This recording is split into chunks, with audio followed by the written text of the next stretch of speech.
नमस्कार। मैं वसंत रावल। आज मैं आपको बताने आया हूं जन्म कुंडली को देखकर ये कैसे पता चलता है कि राहु कमजोर है, निर्बल है, पीड़ित है। उसके बाद मैं आपको बताऊंगा कि जन्म कुंडली में जब राहु कमजोर हो जाता है तो उसके लक्षण क्या होते हैं, उसका फलादेश क्या होता है। और आखिरी में मैं आपको बताऊंगा कि अगर जन्म कुंडली के अंदर राहु कमजोर होता हो तो उसके लिए कौन से सरल और सटीक उपाय करने चाहिए। सबसे पहले हम राहु के बारे में थोड़ी जानकारी हासिल करेंगे। राहु का मंत्र है अर्धकाय महावीर्यम चंद्र आदित्य विमर्दनम सिंह का गर्भ संभूतम तम राहु प्रणमाम्यहम। अर्थात जिसका आधा शरीर है लेकिन फिर भी बहुत ही शक्तिशाली है, सूर्य चंद्र को जो ग्रहण में डालता है, जो हिरण्यकश्यप की बेटी सिंह का पुत्र है, ऐसा राहु जिसको हम नमस्कार करते हैं। अर्धकाय महावीर्यम चंद्र आदित्य विमर्दनम सिंह का गर्भ संभूतम तम राहु का प्रणमाम्यहम। तो ये जो राहु है उसके बारे में हम जानने का प्रयास करेंगे। पहले तो मैं आपको बता दूं कि राहु कलयुग का दाता है।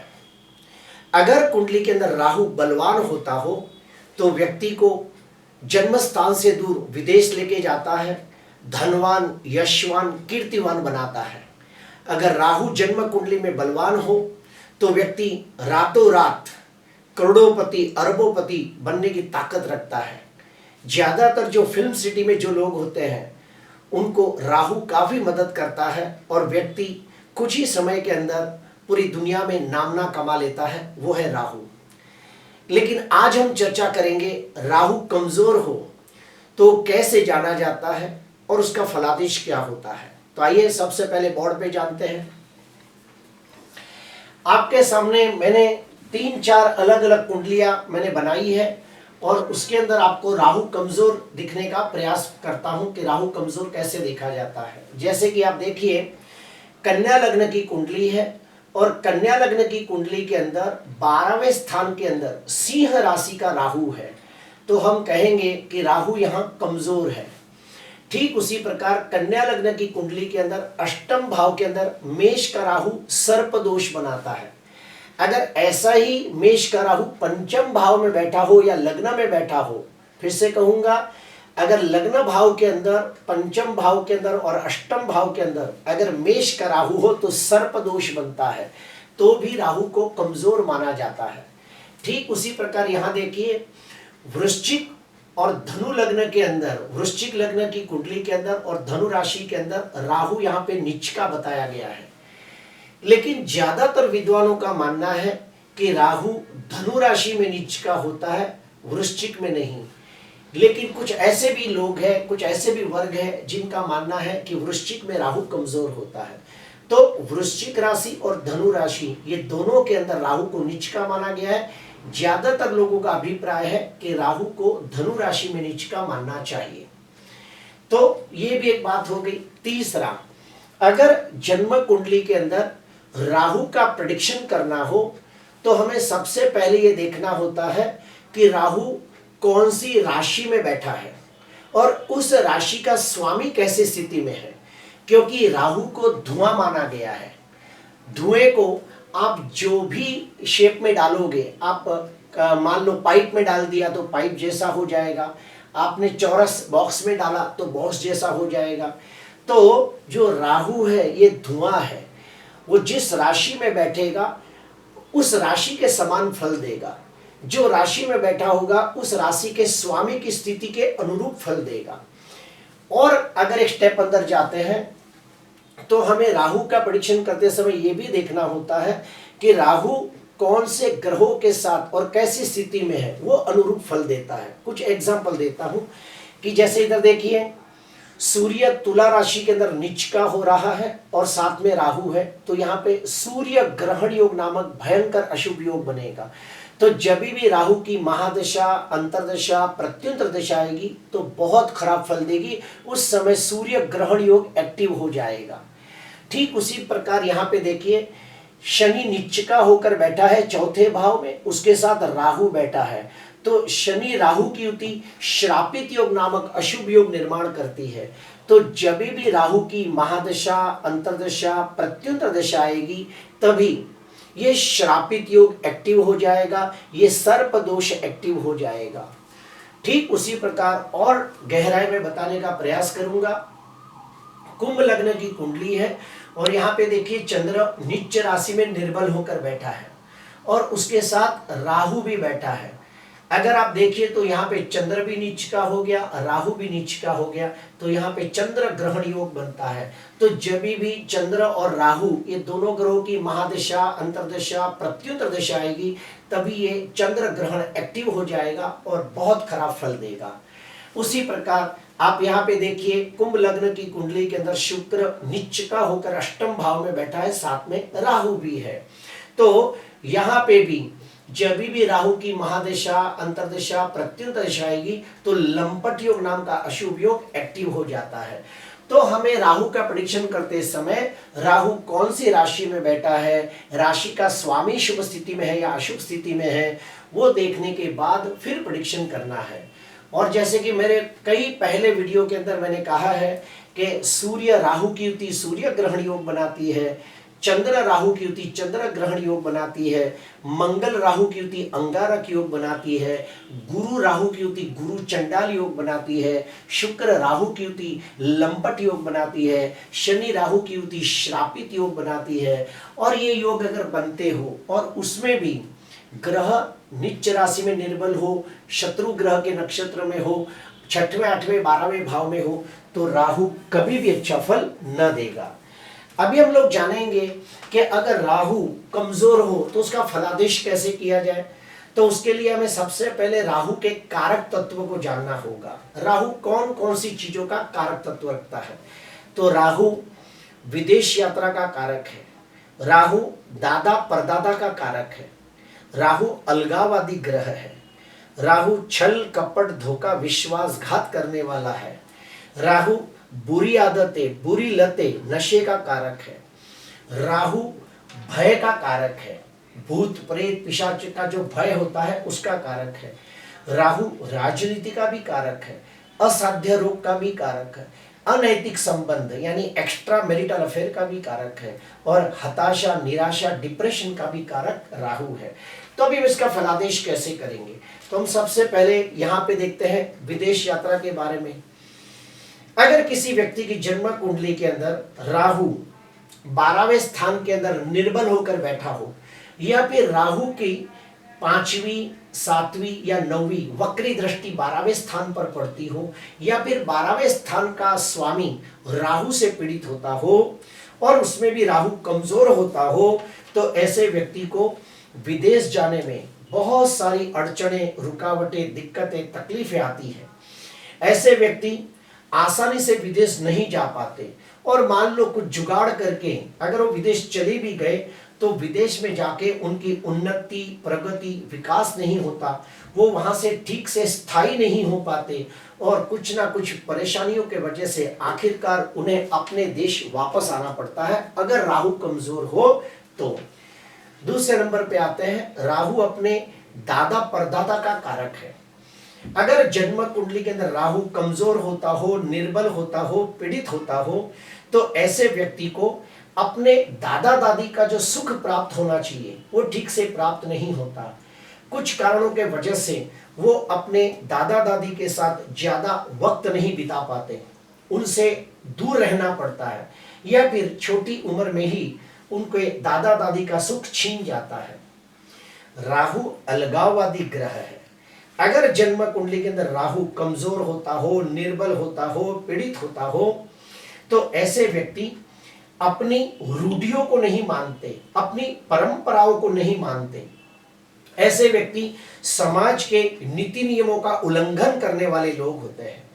ऐसे व्यक्ति सामाजिक बंधारण, सामाजिक रीति रिवाजों, सामाजिक मर्यादों का उल्लंघन करने वाले बागी स्वभाव के लोग होते हैं। फलस्वरूप उनकी समाज के अंदर बहुत ही मानहानि होती है, निंदा होती है, ये भी देखा गया है। उसके बाद चौथे पॉइंट पे हम लोग आएंगे कि राहु छल, कपट, धोखा, विश्वासघात का कारक है।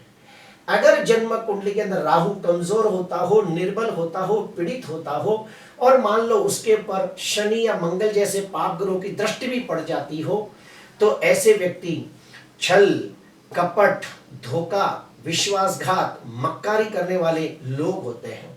ऐसे व्यक्ति अपने निजी स्वार्थ के लिए कुछ भी कर सकते हैं, कोई भी हद तक जा सकते हैं। वो अपने रिश्तों के साथ भी गद्दारी और विश्वासघात कर सकते हैं। आपको मैं बता दूं कि राहु बुरी आदतों का कारक है, नशे का कारक है, बुरी लत का कारक है। अगर कुंडली के अंदर राहु कमजोर होता हो, निर्बल होता हो, पीड़ित होता हो, तो ऐसे व्यक्तियों को बुरी आदतें आसानी से लग जाती है, बुरी लत यानी कि नशा आसानी से लग जाता है, जैसे कि बीड़ी, सिगरेट, तंबाकू, गुटखा, दारू, चरस, गांजा, अफीम जैसी बुरी आदतें उन्हें आसानी से लग जाती है और उसके वजह से उनकी समाज के अंदर बहुत ही मानहानि और बदनामी भी होती है। और अगर जो ये कमजोर राहु, निर्बल राहु और भी मंगल और शनि जैसे पाप ग्रहों से दृष्ट होता हो, 6वें, 8वें, 12वें भाव में पीड़ित होता हो, तो उनकी बुरी आदतों के वजह से उन्हें कायदा, कानून, कोर्ट कचहरी के चक्कर भी काटने पड़ सकते हैं, उनको जेल के अंदर भी जाना पड़ सकता है। ऐसे व्यक्तियों को शेयर बाजार के अंदर नुकसानी होती है, रेस कोर्स के अंदर नुकसानी होती है, मटका जुगार के अंदर भी नुकसानी होती है और लाखों का कर्जा होने के योग भी बन जाते हैं। अगर राहु कुंडली के अंदर कमजोर हो तो और क्या क्या फल मिलता है, तो मैं आपको बता दूं, राहु भय का कारक है। जिनकी भी कुंडली के अंदर राहु कमजोर होता हो, निर्बल होता हो, पीड़ित होता हो, तो ऐसे व्यक्ति बहुत ही भीरू यानी कि डरपोक स्वभाव के लोग होते हैं। ऐसे व्यक्तियों को भूत, प्रेत, पिशाच, जादू टोना, जंतर मंतर, मेली विद्या, तंत्र विद्या, करणी, बाधा, वशीकरण जैसी चीजों से बहुत डर लगता है। ये लोग ये सारी बातों पर बहुत जल्दी विश्वास भी कर लेते हैं और उसके उपाय करने के लिए बाबा, फकीर और तांत्रिकों के पास भी चले जाते हैं। जिनकी भी कुंडली में राहु कमजोर होता है वो ये सब चीजों को जल्दी मानते हैं और उसका उपाय करने के लिए तांत्रिकों की सहायता भी करते हैं और काफी बार ऐसे व्यक्तियों से तांत्रिक काफी सारे पैसे ठग भी लेते हैं। राहु राजनीति का कारक है। अगर जन्म कुंडली के अंदर राहु कमजोर होता हो, निर्बल होता हो, पीड़ित होता हो, तो ऐसे व्यक्तियों को राजनीति के क्षेत्र में कभी भी अच्छी सफलता प्राप्त नहीं होती और अगर राजनीति के अंदर उनके कर्म खराब हो तो ऐसे व्यक्तियों को समाज के अंदर मानहानि और बदनामी के भी योग बनते हैं और कभी कभार तो कायदा, कानून, कोर्ट कचहरी के चक्कर भी काटने पड़ते हैं और उनको सजा भी हो सकती है अगर राजनीति के अंदर उन्होंने कुछ गलत काम किए हो तो। राहु असाध्य रोगों का कारक है। जिनकी भी कुंडली के अंदर राहु कमजोर हो, निर्बल हो, पीड़ित हो, पाप ग्रहों से दृष्ट, पाप ग्रहों से पीड़ित हो, 6वें, 8वें, 12वें भाव में हो, तो उन्हें कैंसर जैसी बड़ी बीमारी हो सकती है, असाध्य रोग हो सकता है जिसकी आसानी से ट्रीटमेंट नहीं होती और उसके पीछे बहुत तकलीफें सहनी पड़ती है। राहु अनैतिक संबंधों का कारक है यानी कि एक्स्ट्रा मैरिटल अफेयर का कारक है। अगर जन्म कुंडली के अंदर राहु कमजोर, निर्बल, पीड़ित होकर अगर शुक्र के साथ संबंध बनाता हो, सप्तमाधिपति यानी कि 7वें घर के स्वामी के साथ अगर संबंध बनाता हो, तो ऐसे व्यक्तियों का एक से ज्यादा व्यक्तियों के साथ अनैतिक संबंध होता है, एक्स्ट्रा मैरिटल अफेयर के योग बनते हैं। राहु हताशा और निराशा का भी कारक है। अगर जन्म कुंडली के अंदर राहु कमजोर होता हो, निर्बल होता हो, पीड़ित होता हो, तो ऐसे व्यक्ति हमेशा अपने अतीत का रोना रोते रहते हैं, भविष्य की कल्पना करके ख्याली पुलाव पकाते रहते हैं। ऐसे व्यक्तियों को सांप से, कुत्ते से, बिच्छू से बहुत डर लगता है और ऐसे व्यक्ति हमेशा अपनी नाकामी जो होती है, अपनी जो तकलीफ है, उसका दोष का जिम्मेदार दूसरों को ठहराते हैं कि आज मैं दुखी हूं उसका कारण फलाना व्यक्ति है, आज मैं तकलीफ में हूं उसके पीछे वो आदमी जिम्मेदार है, आज मैं सक्सेसफुल नहीं हुआ क्योंकि ये आदमी ने मेरी मदद नहीं की, तो वो लोग हमेशा अपने जो दुख तकलीफें और परेशानियों का कारण दूसरों को ठहराते हैं। ये बिल्कुल अच्छी बात नहीं होती। और ये सारी बातों का फल कब देखने को मिलता है? जब राहु की महादशा, अंतरदशा, प्रकृत दशा होती है, तब ये सारी बातों का फल देखने को मिलता है। अभी हम लोग जानेंगे कि अगर मान लो राहु कुंडली के अंदर कमजोर होता हो, निर्बल होता हो, पीड़ित होता हो, तो उसके लिए उपाय कौन से करें। काफी बार ऐसा भी होता है कि कई लोगों की कुंडली के अंदर सूर्य राहु की युति सूर्य ग्रहण योग बनाती है, चंद्र राहु की युति चंद्र ग्रहण योग बनाती है, मंगल राहु की युति अंगारक योग बनाती है, बुध राहु की युति जड़त्व योग बनाती है, गुरु राहु की युति गुरु चंडाल योग बनाती है, शुक्र राहु की युति लंपट योग बनाती है, और शनि राहु की युति श्रापित योग बनाती है। अगर ऐसे योग बनते हो और अगर राहु कमजोर हो, पीड़ित हो, जिसके वजह से इन योगों का बहुत ज्यादा खराब फल मिलता हो, तो उसके लिए कौन से उपाय करें?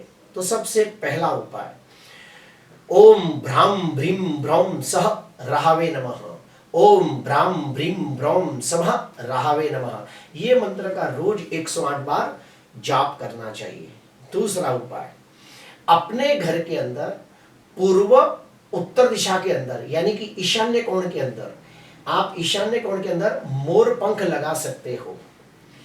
तीसरा उपाय, अपने घर के आसपास कोई काला कुत्ता हो, या फिर काला कुत्ता न मिले तो भी कोई कुत्ते को आप बुधवार के दिन, शनिवार के दिन, अमावस्या के दिन आप रोटी खिला सकते हो, कोई मीठी चीज खिला सकते हो।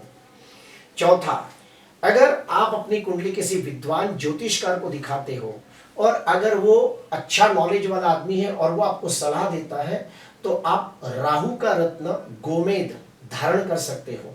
अगर आप गोमेद आपको न मिले तो आप लाजवर्त ये रत्न भी धारण कर सकते हो। पांचवा उपाय, अमावस्या के दिन अपने पहने हुए जूने कपड़े आप किसी मंदिर के वहां जो भिखारी बैठे होते हैं, खास करके शिव मंदिर के आसपास कोई भिखारी बैठे होते हैं, ऐसे भिखारियों को अपने पहने हुए जूने कपड़े आप दान कर सकते हो। छठवां उपाय, अमावस्या के दिन किसी कर्मकांडी विद्वान ब्राह्मण को घर पे बुला के आप राहु ग्रह की शांति करवा सकते हो, या फिर किसी पवित्र मंदिर में जाके, कोई अच्छे मंदिर में जाके आप किसी कर्मकांडी विद्वान ब्राह्मण के हाथों से राहु ग्रह का शांति होम कर सकते हो। सातवां उपाय, जो राहु है ये राक्षस है और राक्षसों के सरताज कौन है? शिव जी है। तो आपको शिव मंदिर में जाके किसी कर्मकांडी विद्वान ब्राह्मण के हाथों से रुद्राभिषेक कराना चाहिए, या फिर शिव जी के सामने जाके आप काले तिल चढ़ाकर आप लिंगाष्टकम, बिल्वाष्टकम, शिवाष्टकम, तांडव स्तोत्रम, पंचाक्षर स्तोत्रम, द्वादश ज्योतिर्लिंग स्तोत्रम जैसे स्तोत्र का पठन कर सकते हो। प्रिय दर्शकों, राहु जो ग्रह है, ये राहु ग्रह कलयुग का दाता है। अगर ये कुंडली के अंदर शुभ स्थिति में आ जाए तो व्यक्ति को रातों रात मालामाल कर देता है और उसे धनवान, यशवान, कीर्तिवान बना देता है। और यही राहु अगर कुंडली में खराब हो तो व्यक्ति को बर्बाद कर देता है। तो जिसकी भी कुंडली में राहु कमजोर हो, ऐसे व्यक्तियों को बुरी आदतों से दूर रहना चाहिए, शॉर्टकट पैसे कमाने के रास्ते नहीं ढूंढने चाहिए। और अगर जो कुंडली में गुरु राहु की युति हो तो उन्हें व्यापार के अंदर बहुत सारी दिक्कतें आती है, और ऐसे व्यक्तियों को अपनी कुंडली किसी अच्छे विद्वान को बताकर फिर व्यापार करना चाहिए। प्रिय दर्शकों, आज के लिए बस इतना ही। आपको अच्छा लगा तो जरूर लाइक करना, सब्सक्राइब करना। नमस्कार।